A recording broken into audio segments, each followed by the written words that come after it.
नमस्कार व्यूअर्स, पलकों की छाँव सीजन 2 में देखने को मिले काफ़ी ट्विस्ट एंड टर्न्स। जहां पर देखने को मिला कि अब जैसे ही सुरभि को वो गुंडे लूटने वाले होते हैं तो सुमन ऑटो को लेकर भाग जाती है, लेकिन सुरभि सुमन को ही गलत मान रही होती है। जहां पर सुरभि और सुमन दोनों बेहोश हो जाती हैं। कुछ समय के बाद सुमन को होश आ जाता है और वो सुरभि को बेहोश पड़ा देखती है।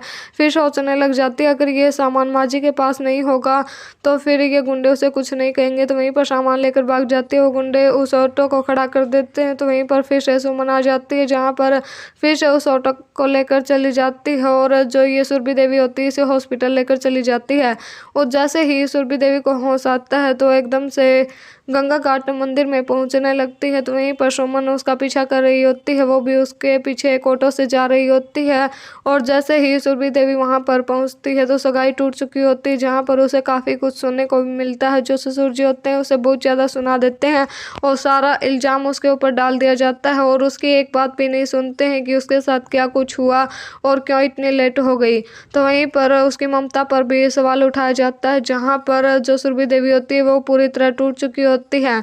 लेकिन अब जो सुमन होती है वो पहुंच जाती है, जहाँ पर बोलने लग जाती है आंटी आप ठीक तो है ना। तो वहीं पर जैसे ही सुरभि उसको देखती है तो वो आग बबूला हो उठती है और बोल देती है कि जो कुछ भी हुआ ये सब इस लड़की की वजह से हुआ, क्योंकि ये लड़की मुझे लूटना चाहती थी और इसने मेरा सामान लूट भी लिया है। तो वहीं पर बोल देती है कि अब तुम यहाँ पर क्या करने आई हो, तुम्हारी वजह से मेरी ममता पर सवाल उठा है। तो वहीं पर सुमन बोल देती है आंटी जी हमने कुछ नहीं किया, हम तो आपको उन गुंडों से बचाना चाहते थे। तो वहीं पर सुरभि देवी बोल देती है अगर तुम मुझे गुंडों से बचाना चाहती थी तो वो सामान कहाँ जो तुमने लूटा था। तो वहीं पर तभी अंशुमान आ जाता है, उस सामान के साथ बोल देता है सामान यहाँ पर है माँ। तो वहीं पर अंशुमान सारी हकीकत जान चुका होता है, जहाँ पर सुरभि देवी को समझा रहा होता है कि सुमन ने तो आपकी जान बचाई, अगर ये नहीं होती तो वो गुंडे आपके साथ कुछ भी कर सकते थे। तो वहीं पर बोल देती है ठीक है अगर वो मुझे लूट लेते तो इतना बड़ा कांड तो नहीं होता, कम से कम ये सगाई नहीं रुकती और न ही मेरे ऊपर इतना बड़ा इल्ज़ाम लगता है। इस लड़की की वजह से मेरी ममता पर सवाल उठा है, सिर्फ ये लड़की ही जिम्मेदार है। उसे जड़ती है जोरदार तमाचा। तो वहीं पर वहाँ से चली जाती है। अंशुमान सुमन को समझा रहा होता है माँ जैसी दिखती हैं वैसी बिल्कुल नहीं है, वो भी बहुत ज़्यादा अच्छी हैं। तो वहीं पर जो सुरभि देवी होती है वो अपने पति से भी कह रही होती है अब मैं दीदी का सामना कैसे करूँगी, वो तो पता नहीं क्या करेंगी। इतने गुस्से के साथ पहली बार उनकी ज़िंदगी में इतने समय के बाद इतनी बड़ी खुशी आने वाली थी, लेकिन सब मेरी वजह से बर्बाद हो गया। तो वहीं पर कह रही होती है कि अब उनके सवालों का मैं जवाब कैसे दूंगी, मुझे ही उनके सवालों का जवाब देना होगा।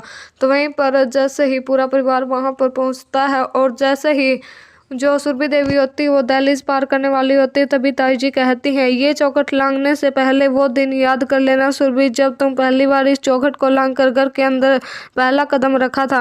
क्या तुम्हें लगता है कि तुमने जो वादा किया था इस घर में पहला कदम रखते हुए वो तुमने पूरा किया है? अगर तुम्हें ऐसा लगता है कि तुमने अपने वादे को पूरा किया है तभी तुम अपना कदम इस घर के अंदर रखना।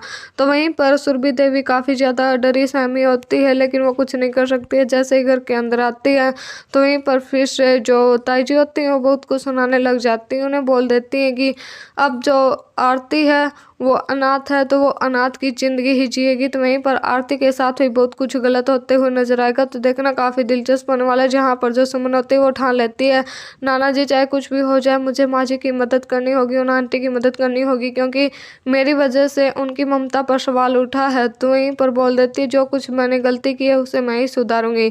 तो वहीं पर जल्द ही सुमन घर के अंदर प्रवेश करते हुए नजर आएगी। तो क्या कर पाएगी, ताई का सामना क्या है, ताई के सामने बोल पाएगी कि जो कुछ भी हुआ है ये सब मेरी वजह से हुआ है, मैं इसकी जिम्मेदार हूँ। क्या सुरभि देवी को सबकी नज़रों में बेगुनाह साबित कर पाएगी सुमन?